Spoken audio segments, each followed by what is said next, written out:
अस्सलाम वालेकुम। वालेकुम सलाम जी, मेरी कौन बहन और कहाँ से? बर्मिंघम से कॉल करती हूँ जी, क्या नाम है? मेरे ड्राई कफ से बहुत परेशान होती हूँ। ड्राई कफ है, कितना टाइम से? चंद हफ्ते हो गए। चंद हफ्ते हो गए। हाँ तो इसके लिए क्या इस्तेमाल किया आपने? बात ये है मैं प्रेग्नेंट भी हूँ। अच्छा, हाँ तो जी, कितने तो महीने की? मुझे पता नहीं कि कितने महीने प्रेग्नेंट है? नहीं, और ड्राई कफ के साथ लीकेज भी होती है। अच्छा, ये बताइए ड्राई आपको ये कितने महीने की प्रेग्नेंट है? मैं अभी 21 वीक्स की हूँ। ठीक है।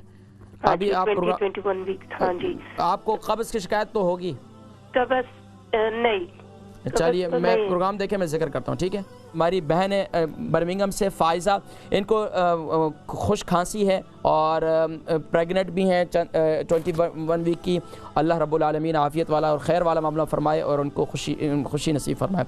और तेज़ाबियत और इनको जो है क्या नाम है, इनको पेशाब के जो है वो भी लीक हो जाता है। अब उसके लिए एक तो ये अल्लाह रब्बुल आलमीन ने एक माँ का बनना, एक माँ को माँ के पेट में औलाद का सुभान अल्लाह परवरिश पाना, ये एक बहुत बड़ा एजाज़ भी है और एक बहुत बड़ा इम्तिहान भी है, एक बहुत बड़ा मुश्किल काम भी है। तो अब इसमें साथ साथ में तकलीफ़ हो तो फिर मज़ीद जो है परेशानी हो जाती है। ड्राई कफ के लिए मेरी बहन, एक तो ये कि जब ख़वातीन प्रेगनेंट होती हैं तो उस सूरत में उनके आंतों में खुश्की पैदा हो जाती है और बच्चे के वज़न की वजह से आंतों पर और उस पर प्रेशर भी पड़ता है। तो अब उसके लिए आप क्या करें, रोज़ाना दूध इस्तेमाल करें और दूध के अंदर मेरी बहन 1 चम्मच देसी घी नीम गर्म दूध के अंदर वो उसके साथ जो है आप 1 चम्मच जो है हल्दी वो भी डाल दें, 1 टीस्पून एक हल्दी भी डाल दें, 1 टीस्पून हल्दी और एक चम्मच जो है क्या कहते हैं उसे देसी घी।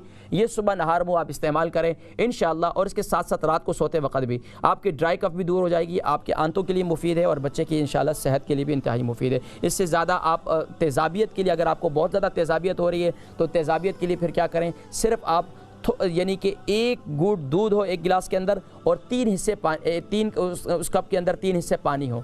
जब बहुत ज़्यादा तेज़ाबियत हो उसे इस्तेमाल करें, क्योंकि आप ज़्यादा आपको कुछ और इस्तेमाल नहीं करवा सकते हैं, क्योंकि आप इस वक्त एक बच्चे की माँ बनने वाली है। अल्लाह रब्बुल आलमीन आफ़ियत वाला मामला फरमाए और आपको खैर व आफ़ियत के साथ जो है खुशियाँ नसीब फरमाए।